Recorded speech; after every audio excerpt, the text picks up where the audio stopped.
Cześć kochani, jak zwykle wita Was Janusz Dąbrowski, gospodarz kanału Barwy Zdrowia.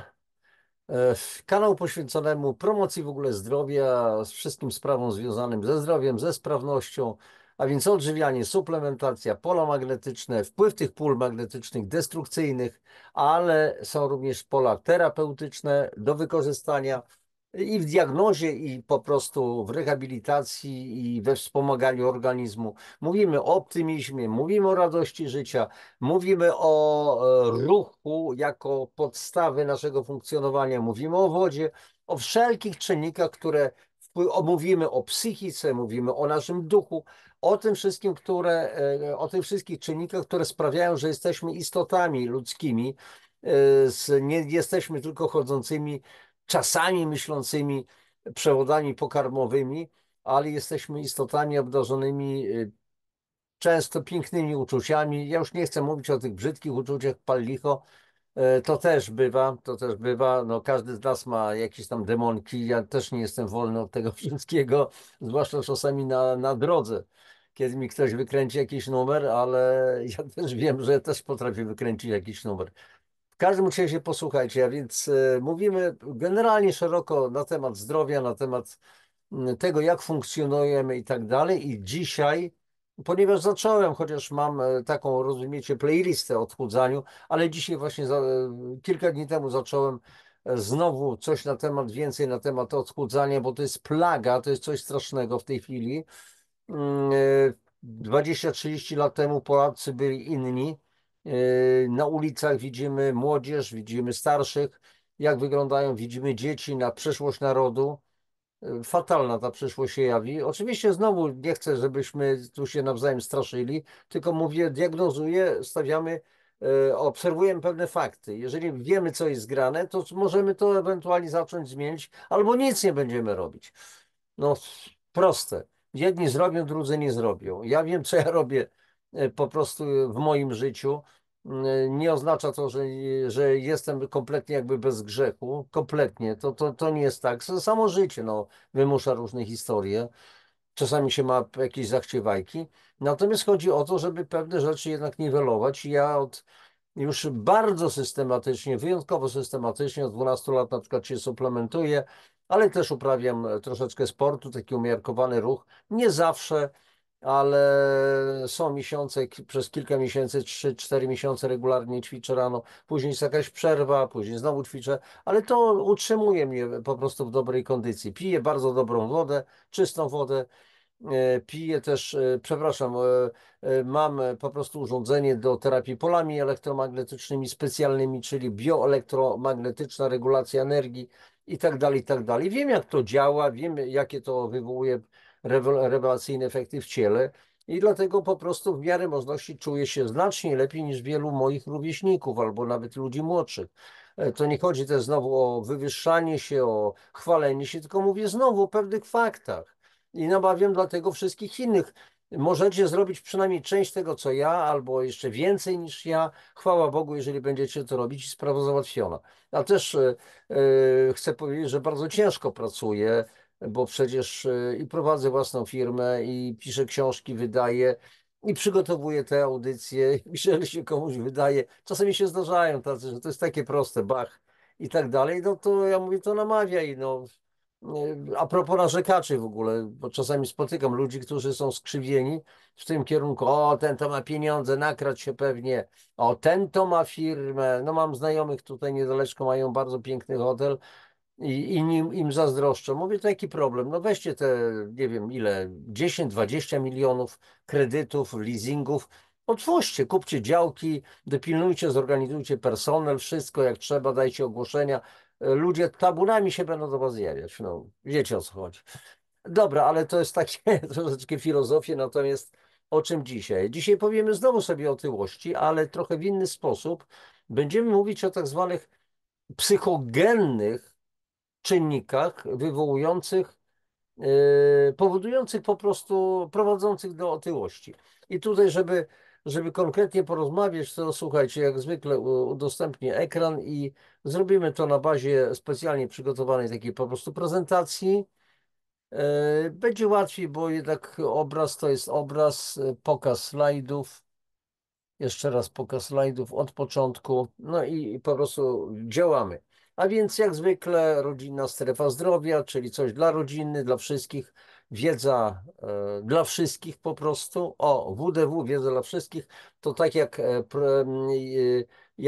kanał Jacka Sokala, pana Jacka Sokala albo Jacka Sokala. W ogóle namawiam, oglądajcie Jacka.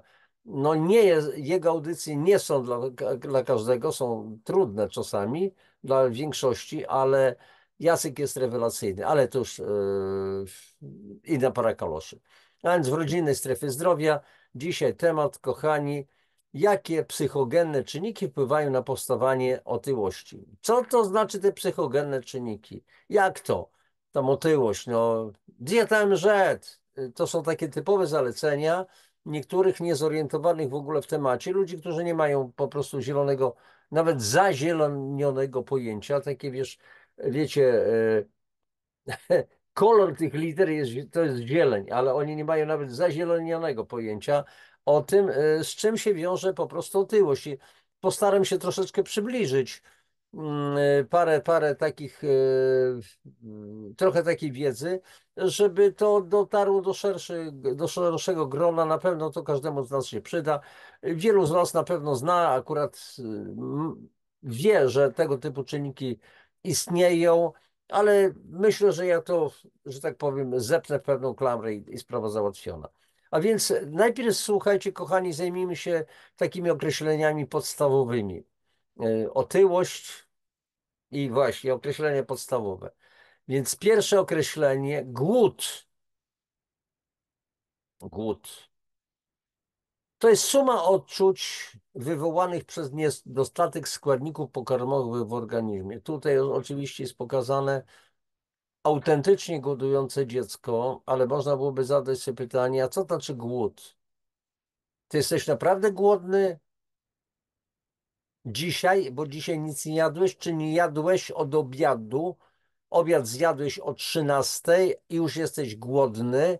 Czy to jest prawdziwy głód?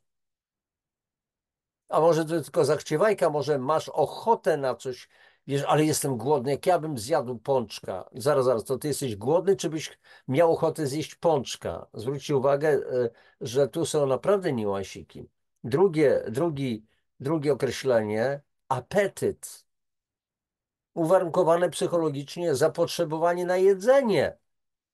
Wyuczone dzięki doświadczaniu ulgi, jaką przynosi zaspokojenie głodu. O Jezu, jak się fajnie najadłem. I tak dalej. A więc popatrzcie, to dziecko jest autentycznie głodne, potwornie. Ale ta dziewczyna, akurat tutaj ta postać, jest również głodna. No, grubaska jakaś, kurczę, żre i tak dalej. Nie. To jest również głód. Uzasadnimy to później. I teraz popatrzcie, tak żartobliwie. Ej, co to jest to żółte? To mały głód po prostu. Pamiętacie tę reklamę pewnie z telewizji? Nie wiem, czy teraz jest, bo nie oglądam praktycznie telewizji, ale coś w tym jest. I teraz, jeżeli mówimy o apetycie, to apetyt jest regulowany poprzez bodźce biologiczne. Apetyt, nie głód. Bodźce smakowe, wzrokowe, słuchowe, poznawcze, zapachowe, emocjonalne, dotykowe. A co czujemy wchodząc na przykład do jakiegoś hipermarketu, w którym jest piekarnia? To piekarnie jest tylko z nazwy, bo wszystkie wyroby, które opuszczają to piekarnie są z tak zwanego wora, więc są przygotowane od razu mieszanki gotowe. Tam są nie piekarze pracują, tylko no, robotnicy, którzy mieszają tylko w specjalnych mieszalnikach, dolewają wodę. Tam nikt się nie bawi w jakieś dojrzewanie ciasta, jakieś inne. Wszystko ma wyjść tak jak tak. I jeżeli trafia to do pieca, i jest zapach tych bułeczek, tego chlebka i tak dalej, no to są w takim razie bodźce zapachowe. A jeżeli popatrzymy, jak te bułeczki pięknie wyglądają, a te ponczusie, a te jakieś tam chipsy, a jakieś coś, no to mamy już bodźce wzrokowe. A jeszcze słyszymy, jak ktoś je, jakie dobre i tak dalej, no to mamy bodźce słuchowe, i tak dalej, smakowe. Spróbuj, zobacz, jakie to dobre. Bierzemy do ust, no, jakie to dobre, no i po prostu już zaczyna się chęć na jedzonko. I teraz, jeżeli mamy osoby szczupłe, to większy wpływ na nie ma zapotrzebowanie biologiczne niż bodźce zewnętrzne, bo jeżeli ta osoba jest szczupła, to potrzebuje być może jakichś składników pokarmowych, chce się jeść naprawdę i wówczas zapotrzebowanie biologiczne. Natomiast osoby otyłe już, na nie większy wpływ ma widok i bliskość jedzenia niż sam głód. Samo to, że coś jest. Znam takie osoby, mam taką osobę w rodzinie, bardzo otyły człowiek, siadają stawy, ciężko już jest pracować i tak dalej. To jest osoba o 4 lata młodsza, a jest osobą otyłą i ojejku, coś tam ciasto, tatar czy coś w tym rodzaju. I na sam widok chce się nam jeść, po prostu jeść. To jest tragedia, tak prawdę mówiąc. A więc otyłość w związku z tym to jest choroba psychofizyczna. Generalnie otyłość została ogłoszona przez WHO już dawno jako choroba, ma własną jednostkę chorobową. I teraz popatrzcie, i otyłość, i zaburzenie psychiczne to jest takie błędne koło. A więc otyłość powoduje zaburzenie funkcji poznawczych. Zaburzenia psychiczne z kolei powodują zaburzenia odżywiania. Mamy schizofrenię, mamy depresję. Organizm jest niedożywiony. I to w przypadku tego dziecka, tego wychudzonego potwornie, czyli to jest dziecko niedożywione i ta osoba puszysta jest również niedożywiona. Głodne są komórki. Głodne komórki, które potrzebują, wielokrotnie o tym powtarzam, dziennie 70-90 składników pokarmowych plus wody i plus tlen. A co one otrzymują? Kilkanaście, 20, 30 składników, z czego mają po prostu żyć? I otyłość to jest w pewnym sensie, słuchajcie, też, kochani, mechanizm obronny. Dlaczego? Na przykład służy do sprawiedliwiania własnych porażek, do odwracania uwagi od lęku przed odpowiedzialnością, kontaktami z innymi ludźmi, niskimi własnymi kompetencjami. Otyłość to często ucieczka przed czymś. I w rzeczywistości otyłość, te zbędne kilogramy uniemożliwiają normalne funkcjonowanie w społeczeństwie, realizowanie swoich marzeń. A co nie jest tak? A jak otyłe dzieci są traktowane w szkole? Ty grubasie i tak dalej. A w pracy? A na ulicy? A na plaży i tak dalej. Przecież ci ludzie są wytykani palcami. Ale takich ludzi jest coraz więcej. Śmiejemy się często z nich, ale często my mamy również nadwagę. Jeszcze tylko nadwagę. A co będzie później? Więc po prostu trzeba się bardzo pilnować z tymi wszystkimi ocenami. I to jest właśnie problem. Ta dziewczyna właśnie stoi, tu świetna ilustracja, zobaczcie. Stoi przed lustrem, widzi siebie inną zupełnie, atrakcyjną. I to jest właśnie te oponki, to wszystko, no zaczynają być po prostu problemy. Jakie są podstawowe przyczyny tej otyłości? Słuchajcie, przede wszystkim problemy zdrowotne w wyniku zaburzeń metabolicznych. To są poważne bardzo rzeczy. Więc nie krzyczmy za innymi, ty grubasie, zobacz jaka to grubas poszedł, czy grubaska, czy to w tym rodzaju, czy jakieś gorsze epitety. To jest człowiek, który ma poważne problemy. Dalej dochodzi do zaburzenia mechanizmów samoregulacji psychosomatycznej organizmu, ale jeżeli ktoś próbował walczyć z otyłością, stosował restrykcyjne diety redukcyjne, to nie da to żadnego rezultatu. Właśnie to jest jedna z przyczyn otyłości. Takie skakanie z kwiatka na kwiatek. Dalej, są nawyki, są przekonania, są cechy osobowości. Są trudności w radzeniu sobie ze stresem, przeżywanymi emocjami. Często się mówimy, zajadamy stresy. Zajadamy stresy. Jeżeli chodzi o zaburzenie mechanizmów samoregulacji, jest obniżona siła woli.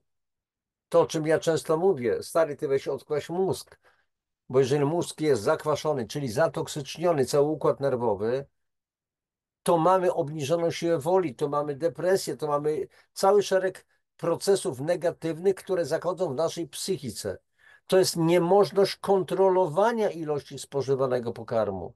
Jemy łapczywie, kompulsywnie. Przyglądamy się takiemu człowiekowi, co on wyprawia. No nie chcę użyć tutaj brzydkiego słowa, ale faktycznie na rzecz, ale takie mamy wrażenie. Jemu to sprawia po prostu przyjemność, a więc czy on się najada, żeby się najeść, bo jest głodny, bo tego organizm potrzebuje, czy dlatego, żeby sprawić sobie przyjemność, czuć coś na kubkach smakowych. A więc następuje utrata kontroli nad jedzeniem, oczywiście, czyli przejadanie się. I tutaj jakie są okoliczności sprzyjające? Na przykład łatwy dostęp do dużych ilości pokarmów. Oczywiście zawsze zapakowana lodówka na przykład. Próby niemyślenia o jedzeniu. No to teraz, kochani, powiem tak, proszę was teraz, skupcie się i po prostu mocno weźcie się w garść i nie myślcie kompletnie, że w waszym mieszkaniu znalazł się nagle gwałtownie zielony hipopotam z różową kartką na tym kikucie ogona i tak dalej, z rozdziawioną paszczą. Nie myślcie o tym kompletnie. I teraz, gdybyśmy się bezpośrednio spotkali, zadałbym wam pytanie. Jeżeli ja wam mówiłem, nie myślcie, co nastąpiło? Jestem przekonany, że każdy z was zobaczył tego zielonego hipopotama z różową kokardką na ogonie, z rozdziawioną paszczą. Wszyscy. Jeżeli mówi się, słuchaj, ale nie myśl o tym, to znaczy myśl o tym. Podświadomość nie zna słowa nie. Ale słuchaj, stary, nie przejmuj się, to znaczy przejmuj się i tak dalej, i tak dalej. A więc nie myśl o jedzeniu. To w tym momencie to jest jakby podlanie benzyny do ognia jeszcze i tak dalej. I teraz następuje redukcja samoświadomości wskutek sytuacji angażujących uwagę, na przykład jedzenie przy telewizorze, podczas oglądania programów telewizyjnych. I pakujemy i nawet nie wiemy, kiedy to wchodzi. Pusty talerz, ojej, a kiedy ja to zjadłem i tak dalej. A więc właśnie przebywanie w towarzystwie, oglądanie telewizji, pasjonująca lektura, stan znużenia i tak dalej, i tak dalej. Słuchajcie, tego jest po prostu bardzo dużo. Więc to są naprawdę bardzo poważne problemy. Zaraz w momencie, kiedy tutaj postaram się jedno okno obniżyć, no nie udaje się. I teraz pomówmy troszeczkę na temat restrykcyjnych diet redukcyjnych. Restrykcyjne, czyli 1000 kalorii, nic ci więcej nie daje, musisz schudnąć i tak dalej. W ogóle gadanie o kaloriach to jest w tej chwili głupota. To jest przebrzmiałe, przestarzała totalnie koncepcja, to jest jedna sprawa. I bardzo restrykcyjna. Minimum kalorii. I co to będzie powodować? To przede wszystkim spowoduje zmniejszenie termogenezy, osłabienie termogenezy. A co to jest termogeneza? A to jest zespół procesów fizjologicznych i metabolicznych, których celem jest wytwarzanie ciepła dla utrzymania stałej temperatury ciała. I to zjawisko wykorzystuje się właśnie między innymi w różnych metodach po prostu regulacji masy ciała. Ale tu może być zakłócenie, te restrykcyjne diety redukcyjne spowodują zakłócenie homeostazy, czyli równowagi organizmu. Dojdzie do zaburzenia normalnego systemu regulowania apetytu. Dojdzie do pojawienia się dodatkowego stresu, negatywnych emocji, może gniewu, bo cię człowiek wkurza, bo nie może sobie zjeść, albo lęku, że może to mu zaszkodzić, że może mu nie starczy tego jedzenia, irytacji, depresji, no wkurzam się, no nie mogę zjeść, bo mi wszyscy kurka wodna tu odbierają i tak dalej, oprócz, ja chcę, no ale wszyscy gęgają nade mną, że po prostu jestem gruby, więc ja muszę się odchodzać i muszę i tak dalej. A więc jest to taki po prostu przymus bezsensowny troszeczkę i tak dalej. No i oczywiście poszukiwanie pocieszenia w jedzeniu. Mamy w pewnym momencie dość tych restrykcji i dobieramy się do lodówki, do słodkości i tak dalej. Mamy tego dość. A ja jestem do niczego, nie mam silnej woli i tak dalej, i tak dalej. Zaczynamy siebie obciążać i zaczyna być naprawdę poważny problem. I jakie są częste skutki restrykcyjnych diet? No właśnie, ten słynny efekt jojo. Ale wiecie, co to jest efekt jojo? Po pierwsze, jeżeli osoba otyła, która albo w ogóle, która ma dużą nadwagę, to już jest osoba chora, dlatego że otyłość generuje cały szereg innych chorób. Wiele chorób też generuje otyłość. I teraz, jeżeli żeśmy się odchudzili i znowu przybraliśmy, na przykład rzuciliśmy 20 kg, przybraliśmy znowu wróciło te 20, jeszcze 5 kg na górkę, efekt jojo, to nie oznacza tylko, że przerosła masa ciała, waga ciała się zwiększyła, ale to, że znowu zaczęliśmy chorować. I teraz zobaczcie, na znanych celebrytów, e, z pierwszych stron gazet, czy to w Polsce, czy to za granicą, nie chcę wymieniać nazwisk, ale bardzo znani ludzie, mają pieniądze na trenerów personalnych, na jakieś sposoby odżywiania się, na jakieś inne. Niektórzy się chwalili, że odchudzili się na sushi, czy na jakichś innych wymysłach. To jakim sposobem wrócili do następnej wagi? Mają duże pieniądze. Jak przygotowują się do programu telewizyjnego, Taniec z Gwiazdami na przykład, potrafią schudnąć. Jak panna młoda przed weselem potrafi schudnąć, a później co się znowu dzieje? Czyli wracają kilogramy i wracają choroby, bo otyłość jest po prostu chorobą. I teraz popatrzcie, jeszcze jest jeden ciekawy aspekt. Przekonania oraz cechy osobowości. Jeżeli mamy niską samoocenę, jeżeli jesteśmy pesymistami życiowymi albo realistami, a wiecie, ja mówiłem kiedyś w jednej z audycji, że realista to jest ukryty pesymista. Ale myśl realnie to się nie uda. Ale myśl realnie ty się do tego nie nadajesz i tak dalej. No to jest wiadomo, że to jest pesymista. Lękliwość, wszystkiego się boisz i usiłujesz po prostu załatać, zajeść ten lęk. Poczucie bezradności. Albo na drugim miejscu perfekcjonizm. Wszystko ma być idealnie. Jeżeli nie jest idealnie, jest tragedią. I to może po prostu, takie cechy mogą prowadzić do tego, że człowiek zaczyna popadać w chorobliwe, kompulsywne obżeranie się i po prostu otyłość. I te negatywne emocje wywołują potrzebę pocieszenia się. No i formą nagrody oczywiście nie stają się żadne medale, uściski dłoni, goździki, powiedzmy i tak dalej, tylko jedzenie, bo to jest najprostsza forma. I to jedzenie służy łagodzeniu stanów emocjonalnych. Przede wszystkim u osób neurotycznych, introwertycznych, czyli zamkniętych w sobie, izolujących się od innych, a więc samotników i tak dalej, i tak dalej. Więc to są naprawdę duże problemy, nie warto oceniać innych. Dalej, trudności w radzeniu sobie ze stresem, przeżywanymi emocjami. A przecież jedzenie to jest najbardziej dostępna strategia radzenia sobie ze stresem. Zjadłem, kupiłem paczkę lodów albo jakieś słodkości, kremówka, jak mi dobrze. Od razu dopamina do mózgu, jest paliwko, fajnie, endorfiny. Wewnętrzne, endogenne morfiny. Wiadomo, co daje morfina. Haj, tak? Opium, hasz i tak dalej. Maryśka, tak zwana. A więc po prostu to jest rodzaj uzależnienia, rzecz jasna. I to jedzenie to jest odwracanie uwagi od bodźców o przykrym charakterze. Czym się przejmuję, nie wiem co zrobić, no to powiedzmy coś tam chwytam. Zazwyczaj coś słodkiego, bo słodycz, bo cukier szybko po prostu wchodzi do organizmu i wywołuje stany euforii. To jest ten sposób na uniknięcie zagrożenia.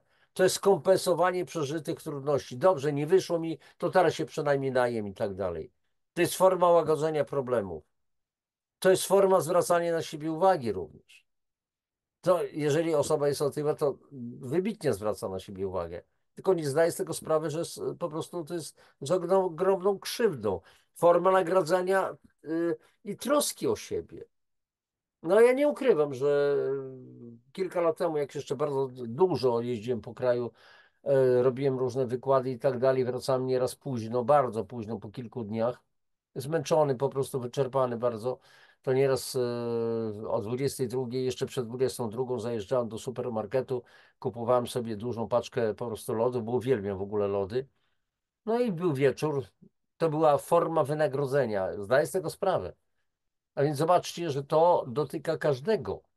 Oczywiście, ja jeszcze raz powtarzam, ja staram się o siebie dbać, czyli robię wszystko, na przykład łykam kolostrum z doskonałym probiotykiem po to, żeby od razu wyhamować wytwarzanie insuliny i tak dalej. Dodatkowo się po prostu odkwaszam równolegle. Natomiast faktem jest, że i ćwiczę, ale faktem jest, że czasami sobie takie coś po prostu pozwolę. No raz w miesiącu, raz na 2 miesiące i tak dalej. Pozwalałem. Teraz sobie troszeczkę mniej. Jest też ograniczenie nieprzyjemnych doznań z powodu niepokoju, złości, nudy, poczucia winy, z różnych przyczyn zresztą poczucia winy. Zobaczcie, ile tego jest, więc jeszcze raz powtarzam, nie krytykujmy innych za ich wygląd. Nie wiemy, jak wygląda ich życie. Teraz weźmy pod uwagę stresy, na które jesteśmy narażeni, a obecnie jesteśmy potwornie narażeni na stresy. Więc jaki stres ma wpływ na sposób odżywiania się? Przede wszystkim zwiększa apetyt na słodycze, zwiększa skłonność do spożywania alkoholu. Błędy w odżywianiu są często przyczyną nadwagi, która jest wtórnym źródłem stresu. I to jest problem. I później widzimy takich ludzi na ulicy, oceniamy ich bardzo źle. A dlaczego? Kto nam dał w ogóle prawo do wszelkich ocen? Dlatego, że ta osoba tak wygląda? A czy widzimy jej całokształt całego życia? Co się stało? Dlaczego? Jakie ona ma uwarunkowania życiowe, rodzinne, w pracy? Może choruje od dawna? Może otyłość jest po prostu ta otyłość, którą ona ma, jest źródłem, znaczy źródłem tej otyłości jest jakaś inna choroba i tak dalej, i tak dalej. Dalej, teraz jedzenie, zwłaszcza węglowodanów prostych, co robi? No powoduje zwiększone wydzielanie endorfin, zwłaszcza serotoniny do krwi. No a więc czujemy zadowolenie. Fajnie zjeść taką słodką bułeczkę, ale to łagodzi negatywne emocje, działa uspokajająco, poprawia nastrój. I to uspokajające działanie węglowodanów nie trwa jednak długo. Po pewnym czasie zły nastrój zwykle powraca, czyli znowu zobaczcie, nie radzimy sobie z przyczynami, tylko z objawami. Źle się czuję, jestem wkurzony i tak dalej, i tak dalej. Coś mnie wkurzyło, no więc coś słodkiego, coś tam pojem, już jestem zadowolony, a za chwileczkę jestem zły na siebie, że uległem temu, tej zachciance, bo to po prostu jedzenie może być, znaczy odżywianie jest koniecznością, a jedzenie może być przyjemnością. Jak mówią mistrzowie z Dalekiego Wschodu, wielu, że tylko tyle jedzenia, co służy odbudowie organizmu i jego funkcjonowaniu. Co jest ponad, to po prostu przynosi zgubę nam. I tak to jest. A więc po prostu takie kompulsywne sięganie, coś pojem i tak dalej, i opad energetyczny powoduje ponowne sięganie po słodycze. Czyli powstaje mechanizm błędnego koła. I to przyczynia się do tego właśnie kompulsywnego objadania się cały czas. To jest potężny problem. No właśnie coś takiego, że zjem i jeszcze mi się chce, i jeszcze mi się chce, jeszcze zostało coś na talerzu, to wylizałem te po prostu okruszki i sprawa załatwiona. To jest kompulsywne obżeranie się, objadanie się. To już jest kwestia psychiki. To nie jest kwestia tylko somy. Oczywiście, że na zwiększenie poziomu stresu ma wpływ zakwaszająca dieta. Ja to ciągle powtarzam, jak po prostu mantrę, zakwaszenie organizmu. Dlaczego? Zaraz o tym sobie powiemy. A więc nadmiar cukru, słodkie napoje, wszelkie słodycze, wszystkie produkty wysokobiałkowe, mięso, produkty mleczne, tłuszcze zwierzęce, rafinowane roślinne. I jeszcze raz z tym, że uwaga, tłuszcze zwierzęce moim zdaniem są znacznie lepsze niż na przykład rafinowane roślinne. Sól, chemiczne dodatki do żywności, przemysłowe produkty wysoko przetworzone, alkohol, kawa, inne używki. To wszystkie nadmiary powodują zakwaszanie organizmu. I zakwaszenie organizmu to też jest spowodowane niedoborami wielu produktów roślinnych, a więc warzyw, owoców, orzechów, pestek, kiełków i tak dalej. No w kiełkach Masa witamin powstaje przecież. I tutaj, jak więc widzicie, sprawa otyłości nie jest taka prosta, jakby się komuś wydawało. Jeszcze będziemy o tym mówić. Może w jednej z następnych audycji pokażę, w jaki sposób u nas się w Polsce walczy z otyłością, jakie metody się stosuje, czasami przekomiczne. A w Stanach co się wymyśla? W Stanach Zjednoczonych specjalne pompki, ale to tylko wrzucam hasełko. Pompki do czego? To pokażę wam, do czego to są pompeczki stosowane. Natomiast to są wszystko, słuchajcie, gadżety do załatwiania nie przyczyn, jedynie objawów. I za to się bierze ciężkie pieniądze. Natomiast jeżeli się nie rozwiąże problemu kompleksowo, to z tego nic nie będzie, bo rozwiązanie problemu otyłości ma być kompleksowe. Takie podziałanie na organizm, żeby się zmieniła również nam psychika i żeby to było w miarę łatwe. Nie było to nużące, nie było to krępujące, nie było to wkurzające i żeby przeciętny człowiek dał sobie z tym radę. I takie rozwiązania już są, specjalne kuracje, zresztą opracowane przez lekarzy, zresztą zaraz jeszcze o tym powiem. I tutaj trzeba dokonać regulacji metabolizmu, trzeba odkwasić organizm, trzeba zastosować, zapewnić pełne zaopatrzenie organizmu w niezbędne, naturalne i antystresowe witaminy, na przykład z grupy B, substancje mineralne, magnez, wapń, cynk, selen, mangan, glukonian miedzi na przykład i tak dalej, i tak dalej. Można to robić. Trzeba złamać tak zwaną negatywną dietetycznie pamięć komórek. A co to jest? No bo ja z dzieciństwa pamiętam smak lodów z konwi. Pamiętam smak zup grzybowych, które gotowała moja babcia. To jest pamięć dietetyczna, ale tu chodzi o negatywną pamięć, ale więc wtedy, kiedy nas ciągnie na przykład bardzo na słodycze, trzeba to złamać, spowodować, żeby to nie wracało. Trzeba zaopatrzyć organizm w wodę, potem, żeby ta woda rozcieńczała kwasy, zmniejszała zakwaszenie. Trzeba wzmocnić mięśnie szkieletowe, bo one wykonują najgorszą pracę, najtrudniejszą pracę w organizmie i dzięki tej pracy jest spalany tłuszcz, jest spalany cukier i tak dalej, węglowodany generalnie. A więc takie kompleksowe zadziałanie na organizm. Jeszcze raz powtarzam, że i właśnie, i wówczas będzie brak efektu jojo, czyli nie będzie powrotu do otyłości i do chorób. To jest po prostu pierwsza podstawowa sprawa. I dlatego, słuchajcie, no istnieje opracowana przez lekarzy, bardzo skuteczna i stosowana także w Polsce, już przez tysiące użytkowników specjalna kuracja do stosowania w warunkach domowych, która spełnia wszystkie te wymienione kryteria. Więc tutaj nie ma żadnego problemu, więc nawet gdyby ktoś chciał jakichś informacji więcej, no to wiecie, kontakt przecież podaję. Zresztą i też to robię w ramach tak zwanego kompleksowego programu zdrowia.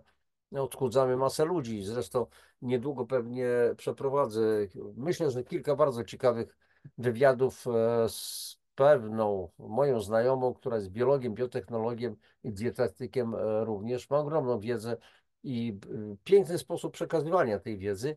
Więc przekażemy Wam więcej informacji na ten temat, jak można skutecznie naprawdę zmniejszyć, wyregulować masę ciała, wrócić do zdrowia, bez jakichś wyrzeczeń, bez jakichś ciężkich potwornie ćwiczeń fizycznych i tak dalej. Bo to można zrobić, bo to trzeba mądrze robić, z głową zrobić, trzeba wiedzieć jak. Nie każdy to wie, nawet wielu dietetyków niestety popełnia błąd, bo są wykształceni przez tych, którzy już nie rozwijają się. A tutaj niestety jest po prostu postęp i w tej dziedzinie jest po prostu szalony. Więc kochani, no tak to jest, więc dzisiaj może troszeczkę krótsza ta moja audycja, ale no dlaczego o tym mówimy? Dlatego, że no, patrzymy na ulicach, co się dzieje. Dzieciaki tyją, czyli dzieciaki są chore. Dorośli tyją, czyli są chorzy. No widzę człowieka pędzącego gdzieś tam ulicą, ledwie idzie taki potężny brzuch, ciężko mu po prostu iść, ale gdzieś tam pędzi szybko, jest spocony i tak dalej. On to jest człowiek chory już jest. Kochani, warto się przyjrzeć wśród swoich znajomych, wśród swoich bliskich. Ilu mamy ludzi z nadwagą, ilu mamy ludzi otyłych? To są ludzie chorzy. Im trzeba po prostu zwyczajnie pomóc, a oni nie wiedzą, gdzie iść. Idą do dietetyka i faktycznie, tak jak mówiliśmy, chudną, chudną, chudną, a później jest efekt jojo. Czyli powrót i wagi, nadwagi i powrót po prostu dolegliwości różnego rodzaju. Będziemy jeszcze o tym mówić. Wszystkiego dobrego, trzymajcie się, już zatrzymuję udostępnianie. No i cóż, do następnego zobaczenia.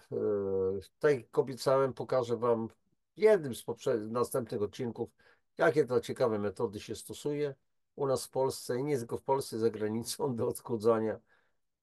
No to będziecie zaskoczeni. Na dzisiaj tylko tyle. Wszystkiego najlepszego. Popadki.